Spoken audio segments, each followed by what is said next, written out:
Give advantages to your children. Don't wait until they grow up and they're 18 or 19 and they start the university route and they decide, or they come home and they tell you it's not going to be for me, and they don't have anything in their brain. They don't know how to do anything with their hands and they're at a disadvantage. Don't wait. Take advantage. Watch what I have to say on this video and give an advantage to your children.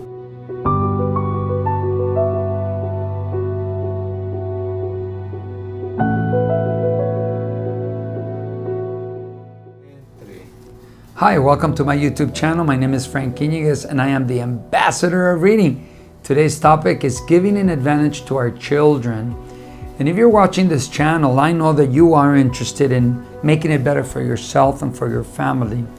So I was thinking about the topic and I'm thinking and I'm processing and I'm thinking, how is it that we can give an advantage to our children? And it doesn't matter what you do for a living. If you teach it to your kids, you're going to be giving them an advantage. If you're a mechanic or a carpenter or a chef or whatever you are, I know that we all want our children to go to the university and become that doctor or that lawyer or the teacher or the engineer. Yeah, we want that. However, as teachers, my wife and I are both teachers, we both know that it's not always going to work out that way. And if you're waiting for your child to be 18 and go to the university and it doesn't turn out, now you're behind schedule, because what is he or she going to do with no technical skills or no skills at all? So don't wait. If you have children, start teaching them what you know. I was thinking how I was going to display this, and I'm going to start off with my own children. Both my wife and I are teachers. And before I became a teacher, I worked in construction. So I always had a lot of tools in my house. I had the skill saw, the hammer. I had just many shovels and picks. I had a cement mixer. I had everything because I would do construction. So my kids were always around construction. I remember I built them a tree house. And our tree house is the biggest tree house that I've seen or ever known. It was a 2-story tree house. It was like, I think 14 by 16. And on the second floor, it was a little higher. It had 2 stories. On the bottom, it was a sandbox for Paola. And on the top, it was a second story for the boys to watch and play their video games or play whatever they wanted to play. It was the neighborhood tree house, actually. We always had kids around the house. And my kids, when I was building it, I remember they wanted to help. And I did let them help. I would get the 2x6 and I wanted to put it up. I would set it on the floor and then I would tell my kids, hold it. You gotta hold it good. I mean, we're gonna pick it up right now. And I would go over there to the other side, aim my screw and screw it in there. And then I would tell them, okay, now help me. And so they couldn't reach, but they were helping. And now that I was thinking about the video, I did good by exposing them to tools. I did let them use almost any tool except the skill saw. I was always nervous about it because even myself, I was worried about using the skill saw and kicking back or hurting myself. As the time went by, of course, I got very good with it. And for them, I should have exposed them a little bit more in using their tools, but they did get exposed to the tools. Now, they're growing up, and Adam finishes high school, and Pat and I, my wife and I, are happy and excited because he's going to go to the university and get a degree in what we don't know, but he's going to get it, right? So he starts school and comes back and he says, it's not for me. I'm not going to go through the route of the university. And we're wondering, well, what are you going to do, Adam? I mean, you got to do something for your life. I mean, how are you going to provide? He says, I don't know. He says, I've been thinking maybe I can be a realtor. I can be a real estate agent. We're like, okay, great. We'll support you. And we pay for the classes, and he goes out and about and he goes, no, I don't think I'm going to be a realtor either. And we're like, oh no, what are you going to be then? What are you going to do? And he says, I don't know. And my brother and I, we both started being glaziers when we were young. He finished, I didn't. And being a glazier are the people, those guys, they set metals and they set glass for high risers, 30 stories high, 40, 50 stories high. Anyway, I remember the first time that my son went out and he started the job. He came back so happy. We had never seen him so happy. He was like, yes, this is what I want to do. I love what I do. And he was happy. He hugged his mom. He was happy. And they make very good money. So you see, my son, our oldest son, didn't go the university route, and yet he's going to do fine. They make very well. He just finished his certificate as a glazer, because they have to go through school and they have to go to work, which I think is the best thing. I think our educational system needs to go back to that, where if you want to be a nurse, well, go be a nurse and then take the classes and become a nurse. Or you want to be a doctor, go be a doctor and take the classes to be a doctor. And I think that's the best way to have our children succeed. Adam started getting paid right away. He started to learn how to be a glazer, and he got paid right away. And the more he learned, the more he got paid. The more he learned, the more he got paid. And I think that's the best way to do it. I didn't say that on the Spanish video. I wish I would have, but I didn't anyway. So my son turned out to be a glazer, and we're very proud of him. Our daughter and Nicholas, our daughter Paola and Nicholas, they're still going to the university. They're almost done. We're grateful for that too. But don't wait for your kids to grow up and don't have anything in their head. I'm going to tell you a short story about my friend Norberto. Norberto's family, they're out in Vegas. His family, the father and mother, they started a business, a very successful business that has to do with recycling and trash and dumpsters and all that. And well, they did good, and they passed it over to Norberto and the other siblings. Now, Norberto, about a year and a half, maybe 2 years ago, he sent me some pictures of his kid fixing tires. He told his kid, come on, let's organize your money. And the kid's organizing tires. Look at my kid organizing his money. And I go, wow, Norberto, you have him working? He goes, well, I'm teaching him. And I think that's wonderful. Norberto, if Norberto didn't want his kids to ever work, they don't have to work. They're done pretty much. But instead, he's teaching his kid. So what do you know how to do? Are you a mechanic or carpenter or chef? I don't know what you do. You're a salesperson, whatever it is. Teach it to your kids at an early age. They're going to have an advantage. So when they get older, at least they have a choice. If they don't want to go this route, they can go this route. There's a couple that took my classes. They're the couple, Mr. and Mrs. Luna. 4 kids. Mr. Luna had started a gardening route. And I don't know if he taught it to all 4 of them, but I know he taught it to the boys. And they would go out with Mr. Luna and cut the grass and prune trees and do everything that you have to do for a yard. And you know, all 4 kids, they turned out to be professionals. I don't know what they have a degree on, but they all have a degree. I know the oldest kid, he's a young man already. He's a nurse, a registered nurse. But Mr. Luna taught him how to make money this way. And then they waited for the university. And it turned out that, yes, they're going to get a degree. And it worked out for all 4 of them. So that's the Lunas. And then my brother, my brother doesn't even know that I'm going to be talking about him tonight. I have a brother named Jorge Martin. Martin was, out of all of us, out of all 9 of us, I think he made the most money at an early age than any of us.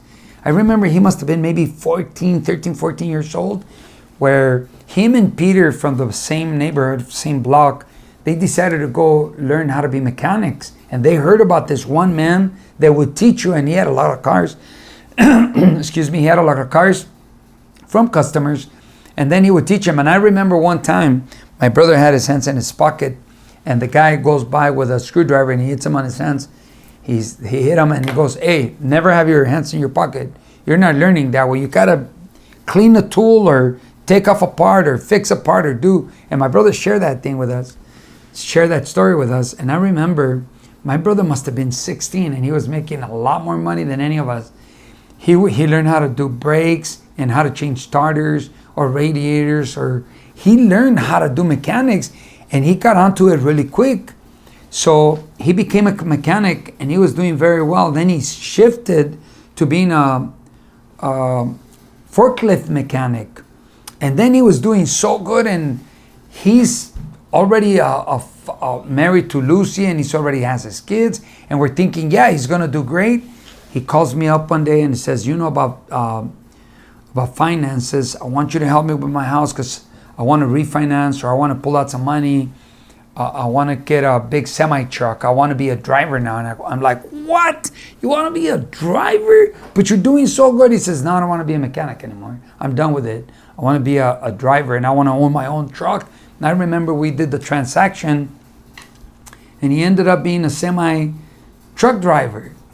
Well, the kids are getting older, and he always had tools too, but his tools were for mechanic. And both of his kids, I'm sure, oh no, 3 of his boys, I'm sure they know how to do mechanics.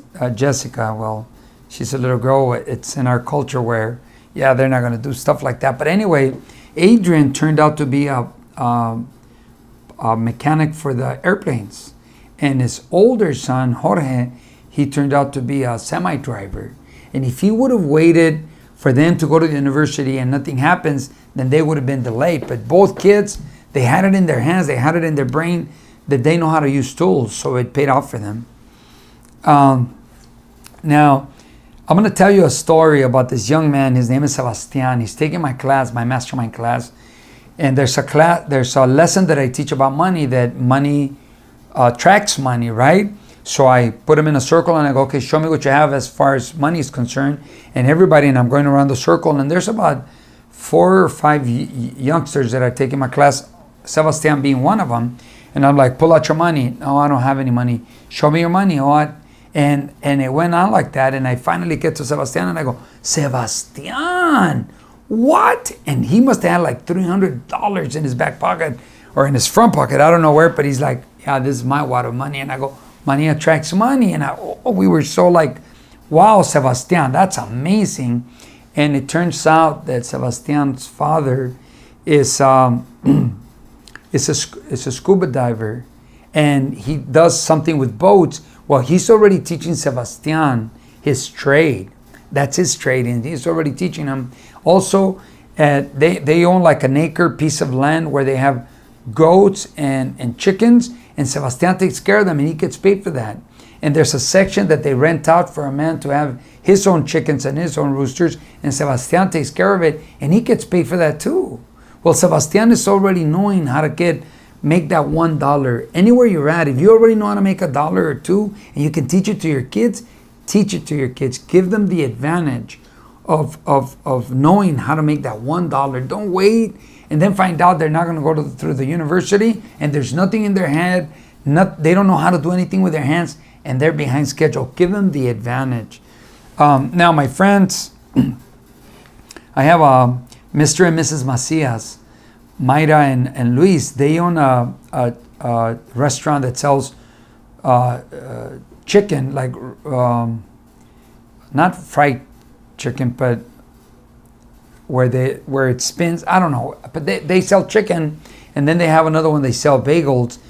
And I just most recently saw Mayra, and she was like a little bit on the sad side. She says, "Hey Frank, guess what? My younger kid, my youngest, he says he's not going to go to the university." And I said, "Well, don't you worry about it, Mayra. You're a businesswoman. Teach him your business. Send him over. Start teaching him how to do your business, and maybe he can start his own business." A big smile on her face. She goes, "Yeah, you think that's a great idea?" I go, "Of course, that's a great idea. You've done well with Luis. You live a beautiful life. You have your employees. You have your businesses. It's going well. Well, teach him directly from you and from your husband." She's like, "Oh, wow, yeah, well, he's already working for us, but I was not thinking of him starting his own business, at least not now." I go, "Yeah, now is a great time for him to start his business." So I wasn't going to share this story. It's not in my notes, but I'm going to share it. Look, if you support your kids, if you give them an advantage, if you're watching over them, then you're gearing them for success. I know my sister Esther and her husband Jesus. They raised 2 kids, Ricardo and Jacqueline, and it was a big disappointment at the beginning because Jacqueline decided to have a relationship with her boyfriend very early, and it was like devastating. But instead of my sister and her husband Jesus being upset at her and kicking her out and you shouldn't have done this and you shouldn't have done that, they went like, we're going to support you. Whatever you need to do, we're going to support you. If you still want to go to the university and you want to get a degree, we're going to be here for you. We're going to help you with books. We're going to help you with tuition. And guess what? She turned out to be a wonderful, wonderful teacher, beautiful teacher. She's amazing. Now the kid, the boy, Ricardo, I remember when my sister would call me, hey Frank, if you have any extra work for my son, like picking up the trash or breaking concrete or whatever, call him up. He wants to learn. He wants to make his dollars. And I would say, okay. Well, that kid, he got a lot of support from mom and dad. He is now an engineer, graduated from Stanford. Now he's back in Stanford. He got a master's degree, and now he went to go get another degree. I can't say it's a doctorate degree, but it's up there, that has to do with business. And so see, if we give them an advantage to move forward, if we help them out to move forward, they're going to do good. So don't deviate. If you have children, support them, help them out, give them an advantage. What advantage are you going to give them? You're going to teach them what you know. And if you don't produce a lot of dollars from what you know, you'll know somebody that can teach them. Take them over there and offer to help, even if it's for free, so that your kids can learn how to be welders or carpenters or drivers or chefs or electricians, whatever it is. Don't wait. Do it now, because it's going to give them a big advantage. And that's the advantage that we can give our kids. How do you like that? Well, very well. We're going to leave it at that. Till next time, your friend, the ambassador of reading, Frank Quiniguez, wishing you well today and always, knowing that you will find and get what you are looking for. Thank you for watching our channel, and congratulations for making it here, where we give information that benefits the individual that's watching and their loved ones. I invite you to subscribe and be part of our channel, set the notifications, and watch the new videos. Thank you and welcome.